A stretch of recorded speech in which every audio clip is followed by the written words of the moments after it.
welcome to another episode of You Don't Know Jack, Holiday Edition. The Holiday Edition. How's it going? It's good. Season 4, Episode 11. Yes. As we're on the precipice of Christmas. Yes, your holiday. Yeah, Hanukkah is complete. It's in the books. It's behind us. Christmas and... Next year, it'll be at the same time. So that'll be... We're trying to figure out, Tim and I... Tim goes to his dad's house for the holiday season, and so he left yesterday, and he'll be gone for a whopping 5 days. Wow. It's nice. He's concerned about what I'm going to make myself to eat because he is, the purveyor of food in this house. But I was like, I can handle it. Right. I can do it. I know. I have faith in myself. Yeah. I can crack a cookbook and make some stuff. But yeah, next year we were thinking, well, maybe we should do Hanukkah and Christmas, some sort of hybrid situation here. Just to change it up. Yeah. Yeah, why not? I hear you. It could be worse. I kind of like it though. I think we said that before when there's that gap because then you can you can do some Hanukkah celebrations, So you can do some nice. Christmas celebrations. You can kind of get the whole gamut of holiday cheer. Yeah, and my favorite thing is like now it's like oh, they say Merry Christmas and then they're like, oh, but Lydia's here. Happy Hanukkah. And I'm like, that was a week ago. Dude, Right. It's over. But I appreciate it. Right. But next year it'll be well within the I generally pushing. say like happy holidays to Yeah. people, or I'll say, hey, Merry Christmas, happy holidays, happy New Year. Yeah. You know. My favorite holiday is Thanksgiving, and I think we've gone over this because it's all inclusive. Right. And New Year's is Yes. one of my favorites because everybody is celebrating a happy New Year. Yeah. So but yeah, so Merry Christmas to those who celebrate. Yeah. Hopefully it is not stressful. If you're finding it to be a little stressful with your family, go for a little walk. Take a deep breath. Happy Kwanzaa. It's coming up Yes, here it is next coming week. up. Yeah. Yeah. I think it starts the 26th, maybe. I think so this year. I Yeah. think I'm close. Yeah. But yeah, so happy Christmas, Hanukkah, Kwanzaa Yeah. for everybody. Let's talk about this NFL playoff situation. All right. There's lots of probabilities. There's lots of odds, probabilities. There's a lot of still Lot of unrest. ins, lot of outs. A lot of what have yous. Exactly. The Ravens are in 11-3. The Ravens are in. Right now, they would be the number 1 seed, Mhm. but they have a very tough couple weeks of football left. They do. I mean, the Dolphins are 10-4, so Yeah. they're most likely in. Chiefs 9-5, surprisingly. Yeah, but the Chiefs also have a very easy road the last 3 games. So I Yeah. think it's probably conventional wisdom is the Chiefs probably end up 12-5. Yeah. But the Dolphins have the Cowboys this week. Mm-hmm. They have the Ravens the week after that, and then they have the Bills. So they have a murderous 3 weeks do. left. We haven't talked about them yet, but the Bills look red hot. Oh yeah, they're on the up. I mean, I think they're only 7-7, but that's a team nobody wants to play right now. No, they always seem to turn the burners on right at the right Yeah. time. Josh Allen's looking great. Yeah. Ty Johnson had Johnson's looking good, 9-10 carries last week against Dallas. Yeah. Ty looked good. What I appreciate about Ty, and I think most teams, hopefully all the teams he's played for in the NFL realize this, you put him in the game, he's making a play. Yeah, he did. He doesn't lose yardage. I don't know if he's ever fumbled in the NFL. I mean, no, he just I think obviously those who are tuning in, why are you talking about the second running back in Buffalo? He's obviously from Mountain, Maryland. Yeah. A proud graduate of Fort Hill High School, University of Maryland. Yeah, we tuned into a Bills game to watch Ty. Yeah, and absolutely. And I was so excited last week watching that, and I was like, oh man, that's awesome. Yeah, and we're like, oh wow, well, okay, great. Yeah. And it's like always moving forward, that guy. Yeah. And he got a little stunned in the last game, I think it he looks got like a shoulder, stinger yeah, or I guess so, something. yeah. Yeah, but he seems to be fine, so that's always a good thing. But there's just a lot of uncertainty in the AFC and really even in the NFC. I think it's clear to me that San Francisco's the best team. 11-3, and the Cowboys 10-4, and the Lions are 10-4, Right. and the Eagles are 10-4. Right. So it's like, But the Eagles play the Giants twice in the next 3 weeks, Yeah. and they have some. I think it's I know the Eagles have looked a little off kilter. I think would be the way to say it. They haven't looked right. yeah, But I still think they they dropped a game last week. They didn't look great. let me tell you, not happy in this house. Yeah, I'm sure.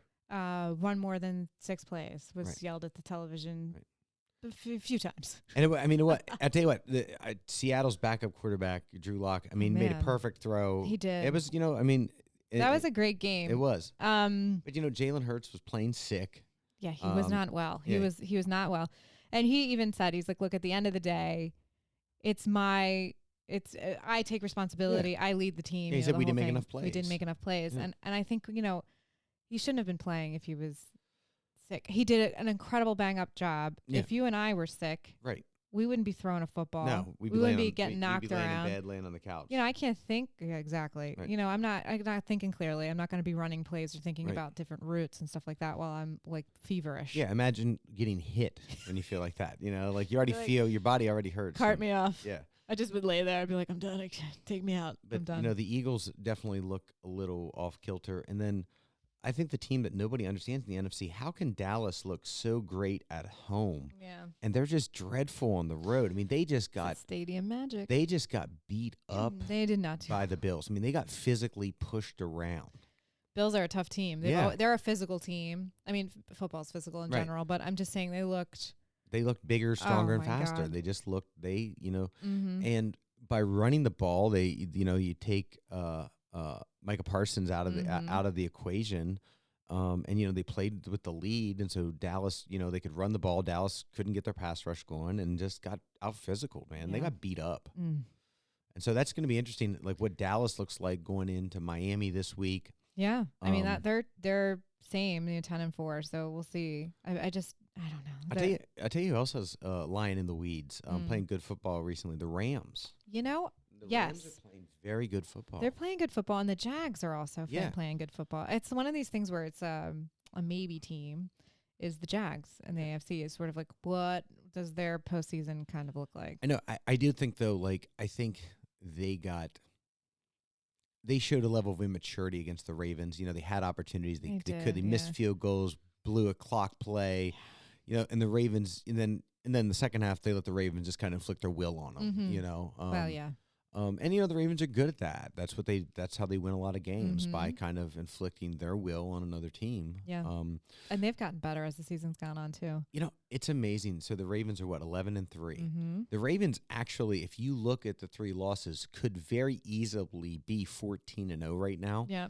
I mean, you lost to Indianapolis in overtime. Yeah. You lost to the Steelers in that game where you literally just gave it away. I mean, both teams were trying to give it away. And the Browns scored with 30 seconds left in the game to take the lead to beat you. Yeah. So I am a Ravens fan, but they easily could be 14-0. But the thing is, interestingly to me, is I look at them and say, I'm not sure they're that good. Well, you've seen better Ravens teams. Yes. I mean, I feel like there's just so much inconsistency. And I think Lamar Jackson, there's a reason why he's probably a top 2 or 3 MVP candidate, but there's still, the offense will look out of sync at times. They just, and they had another injury to Keaton Mitchell, who's kind of been their game breaker at running back. He's gone for the year. Mm-hmm. That's the second running back they've lost for the year. So, yeah, I don't know. Well, you've seen better Ravens. You've been around long enough that you've seen better Ravens teams and that that they're capable of doing better, especially with Harbaugh. But, like you said, injuries come up. You can't really do anything about that. But, yeah, I mean, I think the Ravens have a good shot at it. I mean, I think it's too early to do Super Bowl predictions. No, absolutely. But, I mean, it'll be it's going to be an interesting couple weeks. Like I said, I think the Ravens are in. The Eagles are in. The 49ers are in. Those teams have all clinched playoff spots. Yeah, I mean, you got some couple bubble teams, as they call them. Yeah. Seahawks. I think the Lions may have clinched, or they're very close. They're 10-4. Yeah. So I mean, I think they're like a 98% chance or something like that. Yeah, but they're but there's a team. Mm-hmm. The Lions are really great at home. They're not on great turf, on the road. But if they're on the road, if they're on grass, what are they going to look like? I don't know. Messy. Yeah. Yeah, so bubble teams are Seahawks, Saints, Falcons, and Packers. I mean, the Packers 6-8, Falcons are 6-8, Saints are 7-7, Seahawks are 7-7. They looked good last week, but I don't know if that luck will continue for them or not. And then there's a less than 10%, so they say there's still a chance. The Steelers, the Raiders, and the Chargers. The Raiders and the Chargers both are restructuring. They both fired their coaches in front of house, and the Raiders managers and coaching staff. So we'll see. I think you're going to see a lot of guys. I think there's going to be a lot of turnover this year in the NFL. I mean, clearly everybody thinks the Commanders are going to make a move. Commanders, maybe the Pats. Yeah, I mean, Belichick might go to the Chargers. The Pats is a really interesting situation. It is an interesting situation. My dad, I talked to him about it. Yeah, can you really? Are you really going to fire Bill Belichick? I don't think you're firing him. I think you're just coming to an impasse. Right. And you're just saying, hey, do you want to? Here's my thing. If I was Kraft, I'd say, look, I want you to be a part of this organization. So what does that look like for you in the front office or something else in another capacity? Or does they say, like, we're in an impasse. Right. We give you our blessing to do whatever you would Right. like. I don't know what that looks like. My dad seems to think that Belichick's he's not going to not coach. That's just his mentality. He's just not going to not coach. But he's like, I don't know if it's, the organization is trying to go in a different direction and they've outgrown each other. Right. Or is it just like they did with Brady? Is it just time? Is it just time to move? But it's one of those things. If you part ways with Bill Belichick, what if you what if you go into like 2 decades of irrelevancy again? I don't want to talk about it. Yeah, I mean that's entirely possible. Yeah. Of course, there's no guarantees in life. This is true. Absolutely, Yes. there are no guarantees in life. But yeah, so it'll be interesting to see what happens there and the whole big coaching shakeup. But what is guaranteed at least for the next 15 years? What's that? The O's staying in Camden Yeah, Yards. it sounds like, and it's really, if the development agreement gets done, and, I think the Orioles and the governor were talking really this is a 30-year deal. I think they have until 2027 to come up with how they're going to, kind of do the redevelopment of the area. Yeah, and they said that should be done in the next 4 years, Right. and then the lease will extend to 30. Right. So, but, a lot of interesting stuff going on in Baltimore. The Inner Harbor is going to be completely redone. It's probably good. And I think it needs done, and a new vision, a mixed use, sort of how that space works. And I think that, and then if you do this development at the stadium, you really kind of build that continuation right there. It's all boom, boom, boom. Yeah. And I think it's certainly good for Baltimore. Baltimore is seeing a decrease in the murder rate, which is a good thing. Yes. But I think this is a great win for the Orioles. It's a great win for Maryland. And, look, I don't think any Oriole fan really cares much for the Angelos family, Nope. but it was a win for them too, I think so, yeah. and you can. They came out smelling a little bit better. Yeah, but there's nothing wrong with the deal when both Everybody sides win. wins. Yeah, Yeah, there's no negative to either side of this situation. So Wes Moore, our governor, our lovely governor, Wes Moore was here last weekend. He rode the Polar Express train with his wife and son, I believe, and our mayor, Ray, who's been a previous guest on this podcast. I said, listen, if you see Wes, which I know you will, you tell him that Lydia wants to know, say one of the two things. When is the deal happening, or congratulations on the deal? Right. And he said that to him, and he was like, who is Lydia? And he goes, I have a feeling you'll meet her.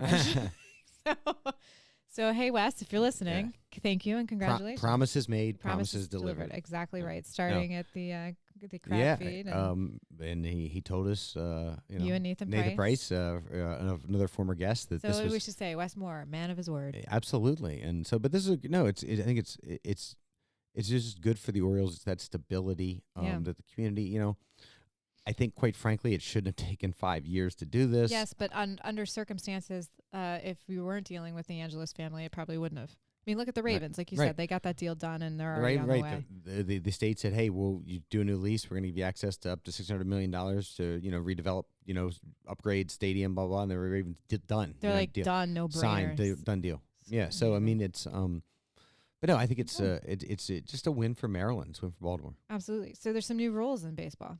Some new rules. Yeah, so we've got widening of the runner's lane, a rule that has been in place since 1882.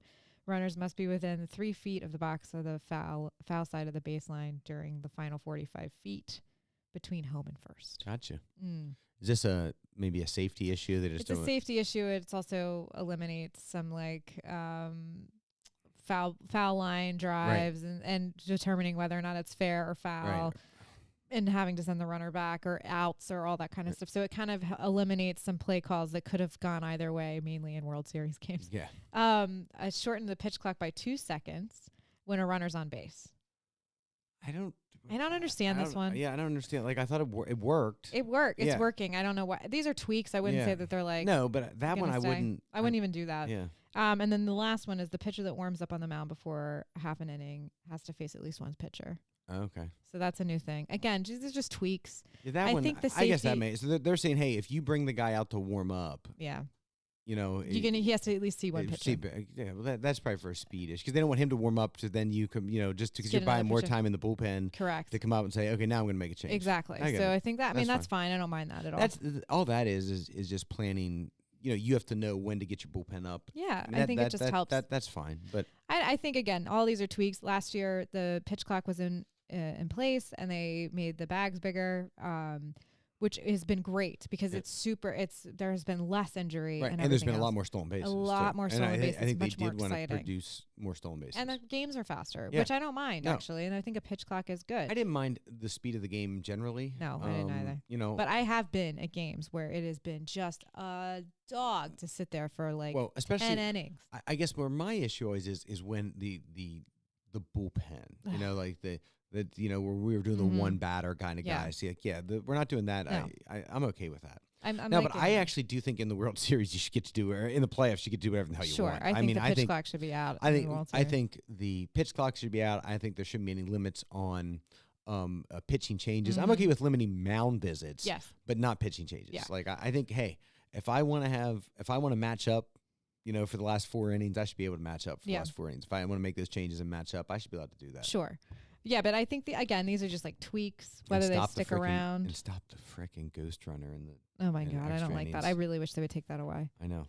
All right, let's touch on the NBA briefly. Draymond Green has been indefinitely suspended after striking Phoenix Suns center on December. This was his 14th.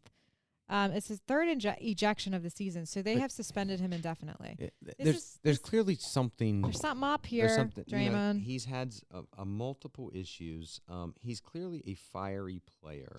Yeah, but he's this guy that he struck, you know, he choked a guy earlier when there was a tussle that broke out. Yeah. He choked Rudy Gobert. This is not unprecedented for the NBA to do. They've done this before. They do it with, there's a player that they suspended. I mean, we just saw coming off a 25-game suspension was Ja Morant. Yep. You know, he just got back from Memphis. He was suspended because of issues with, he didn't shoot anybody, but, you know, he'd brandished a gun. Yep, he you know, had some bad behaviors, and they just said, you know, you need to get some help. And I think that, like we said before, the NBA is very progressive on all things, mainly. And this time they really are taking mental health very seriously and figuring out why he decided to brandish a gun and what the issues were. And he has been very public and open about talking about his mental health and his status and where he really needed help. And he took the time to understand the way his brain works and thinks, and then has some new tactics. He's been very open about that. Listen, Mr. Green, you got some problems here. Yeah, and the NBA is going to say, look, man, you got to handle your stuff. Yeah. And you need to get a hand because you are a talented player. Otherwise, you wouldn't be here. I mean, he's you're talking about a guy 6'8", 6'9", that plays at center sometimes, can defend. You know, he's an amazing basketball player. And he is all about. I mean, so much of his game is that grittiness, that doing the dirty work and stuff. But he's just very physical. But he's just letting it. It's got ahead of him, and it has. And I think that. And I think you could see even the frustration with some of his teammates, with Steph Curry and Steve Kerr. They're just like, come on, man. Yeah, and I think a lot of the frustration has. They all know that he has a short fuse. Yeah. And that's sort of like, and being a teammate of somebody with a short fuse cannot be easy. Right. Don't forget, last year you got in a fight with a teammate, with Poole, who's now with the Wizards. You got in a fight with him. I mean, there's. I think the NBA is doing the right thing here. Yeah. It's not saying he won't come back, but they're saying, look, you need to get your head right. And whatever that looks like, we'll support you. Yeah. So good on the NBA for doing that. So let's talk some legal stuff. Okay. Right up your alley, in your comfort zone, right in your pocket. Florida State has decided that they're not thrilled about the outcome of not being included in the bowl games. Right. Well, and so they filed a lawsuit, and it's about the, I forget what they call it, a document that essentially it binds them and all the teams to the ACC. They're part of the ACC through 2036. Yeah. And Florida State is now challenging the legality of that. Because if they get out, it could cost them in the neighborhood of a couple $100 million. So they're challenging, but their gripe, I think actually the first thing they talked about in their filing was they didn't get into the college football playoffs. Yeah. But their gripe is it's about money. Okay. Okay. So it's a contract. Yeah, and they're saying that the ACC's revenues, which they get like about $37 million.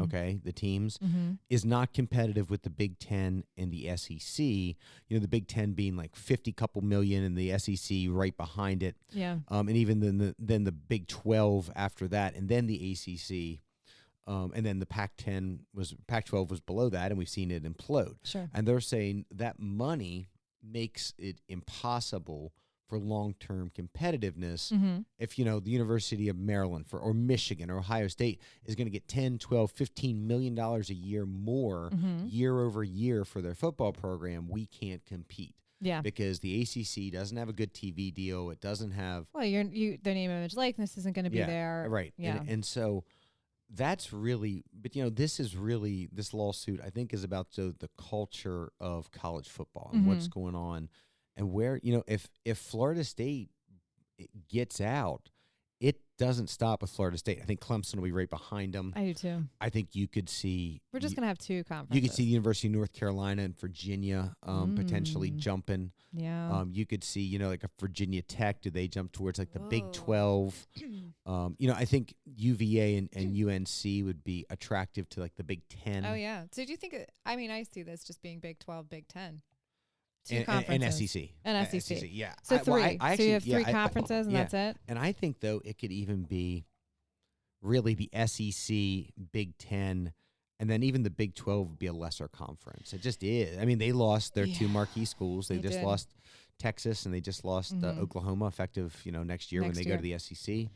Yeah, I don't know. I think it's sort of like it's in reaction to not being included, which I think understand. It's what they said. But they said, though, the Florida State contemplated this before the season. And this just sealed the deal. And didn't do it because they thought they had a chance to have a special season, didn't want this to become a distraction. I gotcha. So this has been, Florida State's been pretty clear that they haven't been enamored with the deal and the money for the last couple years. Yeah. But, I think part of it's the timing of when you make a TV deal. They got a good deal when they made it. But then then you see the Big 10 and the SEC get new deals after that. It's like, a contract looks like, Bryce Harper's contract looked like a great contract when he signed it. Yeah. And now he's, getting chicken feed compared to Shohei Ohtani, right? So now it looks like he's working for peanuts. Right. So, I think part of it's timing. Yes. I think also it's sort of like it's probably well within the time frame to renegotiate a contract if that's what needs to happen. But I think they were kind of like, we've been thinking about this. We've had a bad experience, and now it's time to maybe move to a different conference. Yeah. Hopefully they don't get penalized. I just think it'll be interesting to see where they go, where this goes, how this goes. You think they'll go to the SEC? I think that would be the natural fit. Yeah.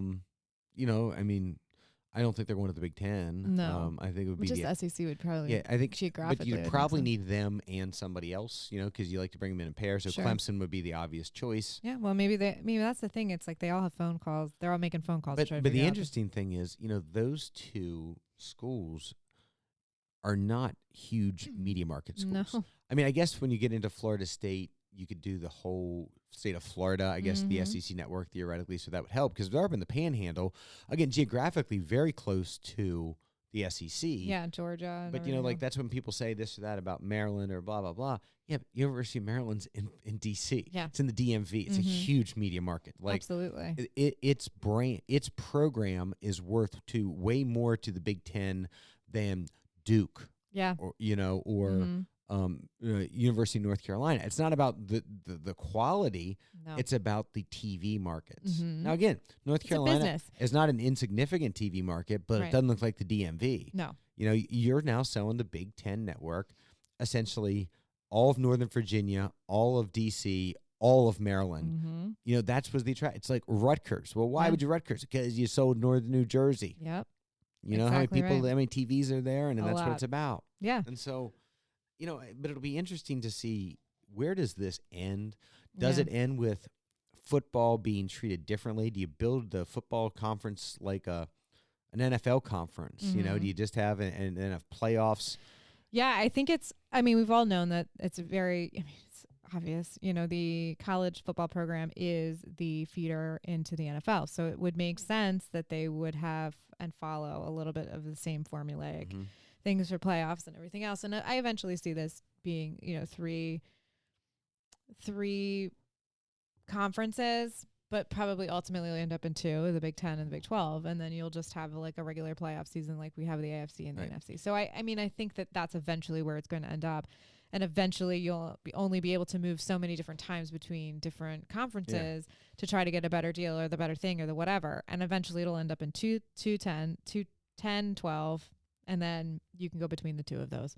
It'll be an even spread. You won't have so much jockeying for position as far as TV time and everything else. It'll just be between two. I see that happening for sure. Yeah, and so it'll be But so it's going to be that's it'll be interesting to see how that plays out. Yeah. We need to talk about the Dodgers really quickly. Oh, yeah. Because you brought up Ohtani, and then that reminded me. The Dodgers have picked up Yamamoto for $325 million. One of the most hyped pitching phenoms, maybe the most hyped to ever come out of the Japanese league. Yes. Not a big guy. He's only 5'10", like 190 pounds, but Normal man, dude. he throws really hard. He has some nasty pitches. Fast. A 12-year, $325 million deal. I mean, which is 12 years for a pitcher is crazy. It's nuts because that's like well past their prime. Yeah, I mean, so that would put him at like 37. But and no deferred money in this. So he's getting paid. He's getting paid. But that's the thing. It's just like, Ohtani. I don't know if Ohtani paved the way with his deal to kind of say, like, look, man, I'm getting this thing. I'm deferring some stuff, so you can probably make some money here, and you're the pitcher that I can't be this season. I don't know. It's interesting. I hope the Dodgers aren't doing what the Mets did, which was blow a lot of money. But they're actually blowing money on talent, not older talented people, meaning past tense.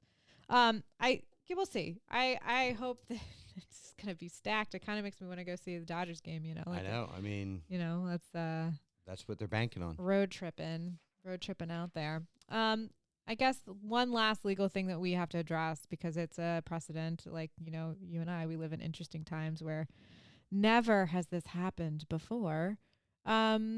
45 got kicked off the ballot in Colorado. Yeah, so what they were under Section 3 of the 14th Amendment. Yep, insurrectionists. And they just made it determined that. So interestingly, in the trial court in Colorado, the first level, and they did an evidentiary hearing. Yes. They made a factual determination that he participated in a seditious event against the government. Okay, so that would make you eligible to be disqualified from holding office if two things: are you an officer of the government, of the United States government, which he was, and does that apply to the presidency? That section of the 14th Amendment it doesn't say the presidency. It says about Senate, Congress, a presidential elector. So that's really what kind of the interpretation is going to come down to. So I mean, are you going to have? I think you could certainly make the case. I don't know how a president isn't the officer of the United States. You're essentially the chief executive officer of the United States. You're the CEO of this corporation. Because you're the head of the executive branch. Right. You're the head of the government. You are the chief officer. But we don't use that. We call you, the president. I think that. But then the interesting thing is does the 14th Amendment apply to the presidency? I will tell you. I would say my guess is this: there was no one more unhappy than the decision about Colorado than the Chief Justice of the United States. Because what he does not want to do, I think what the Chief Justice, John Roberts, does not want to do is he does not want the court involved in the political mess right now.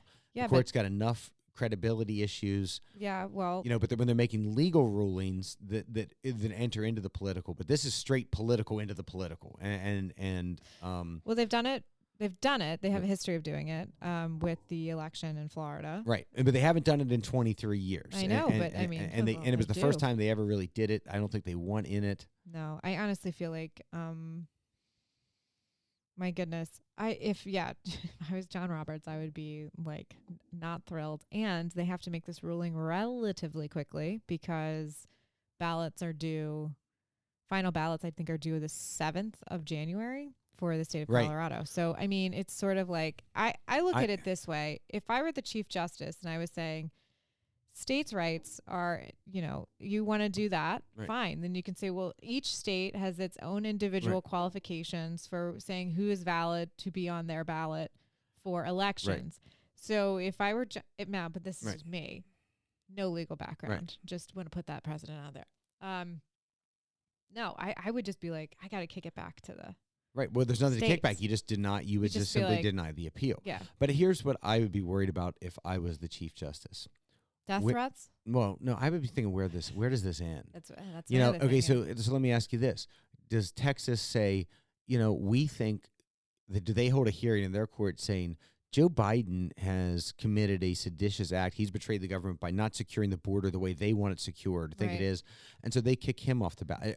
And so I mean, I don't know. So it's sort of like they're not hearing the case of him just expediting to make sure that he doesn't have. They want there's an issue about immunity, and the special prosecutor Jack Smith asked for them to expedite that and rule whether the immunity applies or not. They said no, we're not going to touch that. Yeah. If I was Chief Justice Roberts, I would try to be thinking of a way to overturn the decision of the Colorado Supreme Court on a technicality, not having to get into the merits. I would say, we're going to reverse and remand for something. Okay. I would try to invalidate their decision. Yeah. So the President Trump can go on the ballot, but not weigh in on the issue as to whether or not he committed sedition or whether or not, My thing I mean, and we all know he did. That's the problem. Right, I know, but if I'm I don't disagree with what you're saying. I know. But I'm saying if I'm the Chief Justice, my answer is, you know what? This is for the American people to sort out. Right. Now, if he's convicted of a crime, he's convicted of a crime. That's not what they're coming in to stop. Okay. Right. I'm saying about eligibility on the ballot, how the 14th Amendment applies. If the American people don't want him, they should vote against him. We don't want to be the ones to say yay or nay. I'm interested to know, because you have people on the Supreme Court like Amy Coney Barrett, who is very literal with the definition in the Constitution. Like, she's a literalist when it comes to the reading of the Constitution.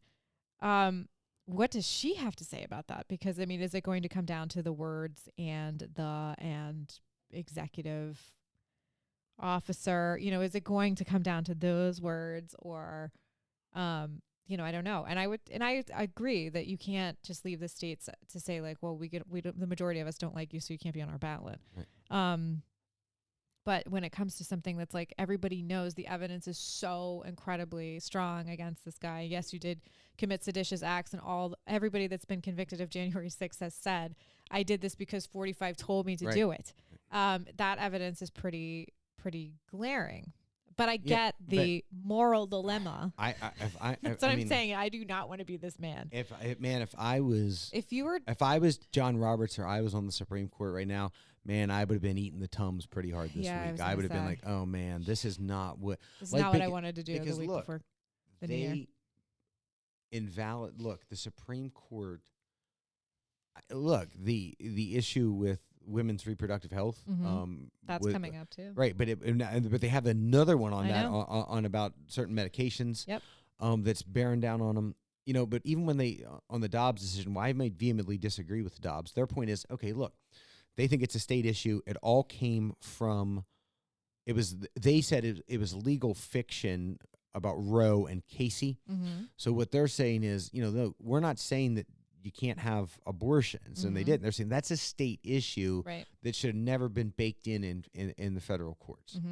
But it's certainly put them in a very political light but again, their issues, that's a legal question, and we understand it crosses into politics. Okay, this is a legal question, but it's at the heart of politics. Exactly. And those guys did not relish Bush v. Gore. They all were very clear that, man, that's not where they wanted that to be. Yeah. And it is what it is, but man, yeah. They could have just had a runoff in Florida. I would just be trying to figure out a way to sidestep this issue. Yeah. But again, I think it's a dangerous precedent in general. Yes, and I read what is the definition of okay, here's my point. That's why we have amendments. I don't like the former president at all. No. Okay.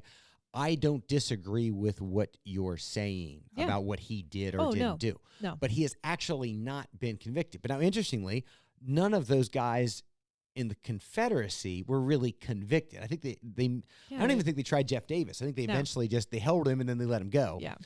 So did you commit a seditious act if a jury of your peers haven't decided it? I don't know. Yeah. That's the stuff that it might be like, hey, we think you could be barred for committing a seditious act. Yeah. But the determination has to be made. Sedition is a crime. There's been no finding that the president actually committed sedition, led an armed revolution or rebellion against the government. He's not been convicted of it. But we all saw it. I know, but I'm just trying to figure out, like, the legality. So thus, you can't be because remember, no court has ever taken that first look. Right. It's just like famously in Heller. Heller's when they looked at the Second Amendment for the first time. Dead on, they looked at the Second Amendment, what it means or doesn't mean. Yeah. No court has ever looked at Section 3 of the 14th Amendment. I didn't think nobody thought they would have to, for goodness sakes. But, look, I still think this all comes back to the failings of the United States Senate. 3 years ago, after January 6th, they could have ended this. A conviction by the Senate on the second impeachment for doing exactly this would have ended it. Yeah. And then he would have been disqualified from office. Yeah. And, I think the Republican Party, and look, they did it absolutely political calculation. They were worried about, alienating his base. I think those folks would have found somewhere else, and they would have come back to the Republicans. I think they could have rid themselves of this meddlesome person. Yeah. And Mitch McConnell didn't do it. And by the way, Mitch McConnell clearly does not like Donald Trump. Donald Trump is constantly tearing into McConnell. He doesn't like him. No. But I don't know why he saved him. He saved him for political calculations, but I think the calculus was wrong. Yeah, well, Mitch McConnell's been wrong on a lot of things, so I wouldn't trust his math for anything. But I look at it this way: it's hard. You're right. You're holding a line of saying, like, he hasn't been convicted, so let's look at the law the way it is, even though we all know it's hard. It's hard to separate that because we were witness it. We saw it happen in real time. We saw the fallout of this, the whole thing. And now, legally speaking, things are coming to roost. Giuliani has been convicted of... Or he's found responsible for defamation, and he's filed for bankruptcy. But you cannot discharge those debts in bankruptcy. So Rudy Giuliani's going to have a tough road to hoe. Yeah, $148 million. Yeah. And then went on Newsmax and said the exact same thing again. Yeah, he actually... Then they sued him again. I think he's defamed him again. Yeah. Yes, so these folks have... that was heartbreaking. That testimony when they interviewed those two election workers was absolutely heartbreaking for me. And this is like these are not victimless crimes that they're committing, and they are committing crimes. And these aren't public folks. These are people just working a job, man. Working it. They were volunteering. Yeah. They weren't even getting paid. Right. They're unpaid volunteer poll workers that are doing a job. Thank goodness for them. Oh, they handed her ginger candy. Yeah. Exactly. So I feel like it's all happening. And I think Tim Meadows is probably not long for this. Yeah, it just seems like every person he touches, he destroys, and he is. And that should be a lesson. But and then but I also look at the polls and see. I don't understand. Like I just don't There's a group of people I don't understand, and I certainly want to. I'm an American too. Yeah. And the folks that are neighbors, our friends, that are thinking like, why would this guy be good again? And they're saying, oh, well, gas. President doesn't have much to do about gas prices. Inflation's down to 3.1%. We've dodged a recession. We've dodged a recession. We've Jerome Powell and Janet Yellen were practically giddy, and those people are never giddy because they use very measured words because they move the market so dramatically when they say anything. When the stock market did not crash, they didn't dip, it didn't do anything. It's hit new all-time highs. But inflation is down. Powell's talking about potentially a 75 or maybe even 100% or 100 basis point cuts on the interest rate. That'd be 3/4 or 1 full percent on the prime rate. That helps everybody's pocketbook over the next year. Yeah, but so these folks are, and I think the Republicans, that small wing of the a minority of the majority in the House are playing a lot of games about the border. I think the Biden administration wants to do something on the border, but they see this as a political leverage for them, and so we're not supporting I just can't believe in America we're not going to support Ukraine, who's literally fighting trying to fight off a despot. Well, my thing is the border. We have they want to talk about the border. Okay, well, then you've got to talk about immigration policy, because immigration really is the key to border success. So if you want somebody that wants to apply for, let's see, amnesty, right? Mm-hmm. And they want to come here and they want to be here.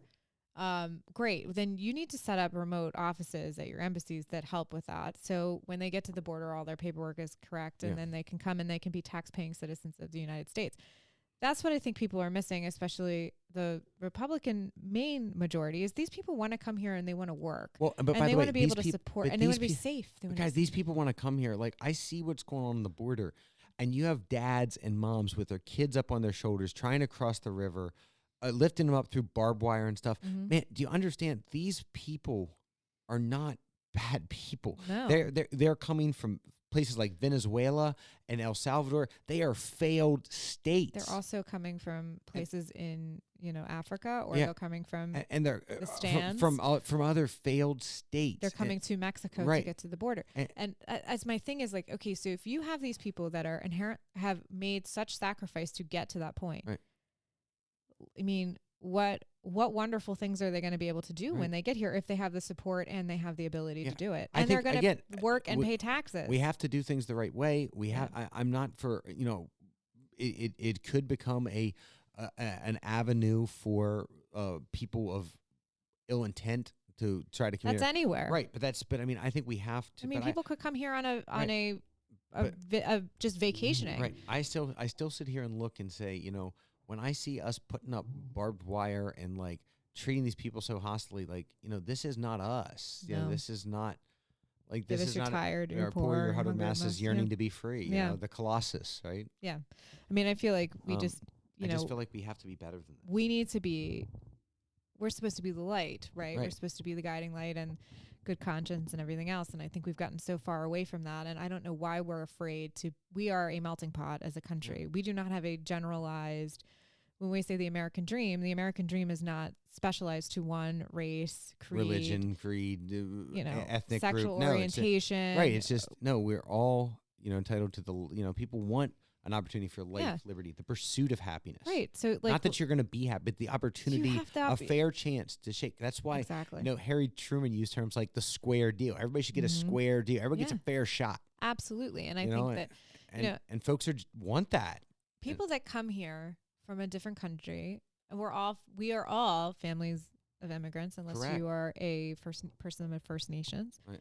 But I feel like, when my great grandfather immigrated on a salt ship from Greece, it was because he was the youngest of 18. Right.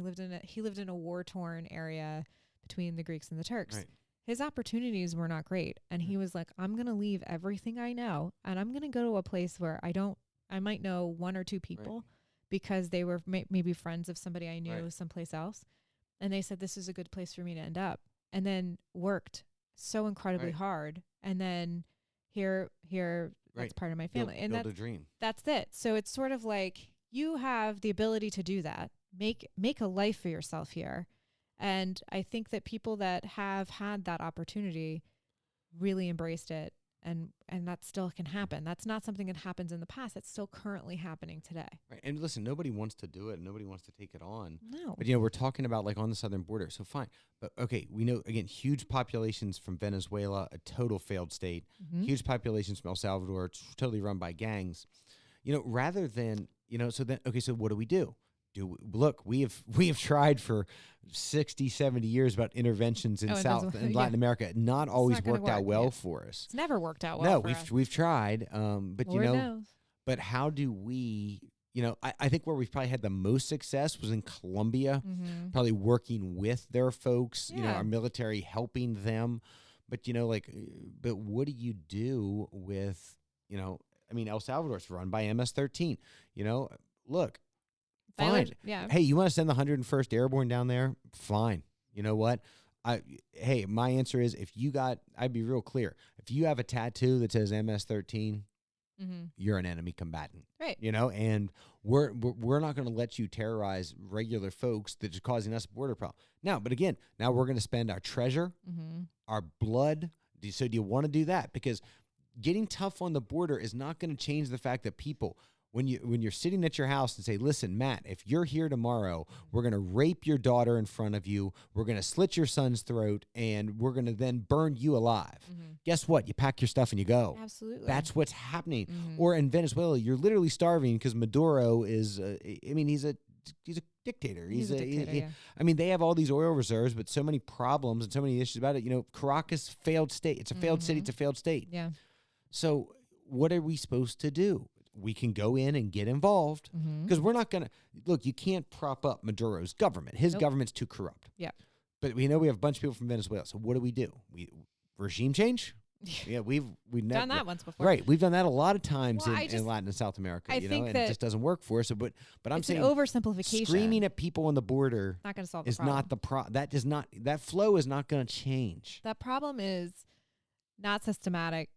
The people are not the problem. The problem is the systems in place They're failed states that make them want to come. Yeah. So it's sort of like if you have good people who are willing to make the effort to get to your border, and you do your due diligence and you do that and you do the best you can and you allow them to try to figure it out, that they'll end up in pockets and communities that will support them and that they'll be able to hopefully make their way. But that doesn't necessarily mean they're all good. No. It doesn't but not all of the immigrants that came through Ellis Island were good either. But I will assure you, though, I will tell you this. I would say the overwhelming majority, 99% of the folks coming across from our southern border are not here to poison our blood. They're here to... They're not here to, No, definitely not. Which, that was what our previous president... 45 yeah. Said a week or so ago about poisoning the blood. It's the second or third time he's made a very similar reference. This is straight Mein Kampf. Yep. This is the stuff of the Reich. And that's, I don't understand how that doesn't scare people. Oh, it's been scaring me for years. Yeah, but like words matter. And they do matter. And you can't say that they're not significant because they are. Right. And I feel like you can't just brush this off. And I think it's a dangerous thing to just keep allowing this man and his people to continue to speak these terrible things. But yeah, no, it's my spidey senses have been up for a long time about it. And mine have too, but I'm just saying it just feels like it's getting more and more getting worse. And especially like I don't understand. Like, why aren't the Republicans looking around saying, like, hey, Nikki Haley is a conservative Republican. Like, why isn't she, but she also respects normal order. Why, she's going to work to lower taxes and she's going to work to secure the border. And she's going to be, but by the way, going to be very tough on Russia. She's made that very clear about, why aren't they looking more at someone like that? I just don't understand. A traditional Republican. Yeah, like, I just don't. Which is a conservative Democrat. Yeah. I honestly don't. I don't know. I feel like I don't get why they're so enamored. I don't either. Because they've been brainwashed in some way. I think they need to go to like what do they call them? Like reprogramming. Yeah. But I'm telling you, that quote that he made about the blood, I thought that would have been. That would have been it. That would have did any other president the same way when he said about John McCain about basically said he was a loser because he got shot down. Yeah. Any other candidate, that's it. It's over. Yeah. I don't understand why this guy gets away with it. Because there's a mechanism in place. And, I saw this happen with my grandmother in CNN. When you're in your house and you're listening to the same things over and over again, just said multiple different ways, but, scare tactics, really, then that's what people believe. And instead of just turning it off and like reading the newspaper where there isn't a tone and there isn't somebody's opinion. It might be an opinion, but you're also getting a pretty balanced article or whatever. And you can set it down and you can walk outside and converse. Right. Now people are like glued to TVs and record numbers. And like devices. And devices. But the boomers are all watching the news. They're all watching Fox News. News. So it's sort of like the ones, and here's the thing that I would encourage people if this conversation is starting to scare you. Good, then vote in 2024 and encourage everybody in your friend group to vote, especially if you were younger than a boomer, because you have the voting power. I would say to folks that are registered Republicans, like look at your options in the primary. Like again, you have some. Again, I might not agree with him politically, but good, solid Nikki Haley's a good, solid Republican. I don't like the the culture war stuff of Ron DeSantis. No, but he's been successful. He has some any number of successes in Florida. I'm talking on the financial side and the business.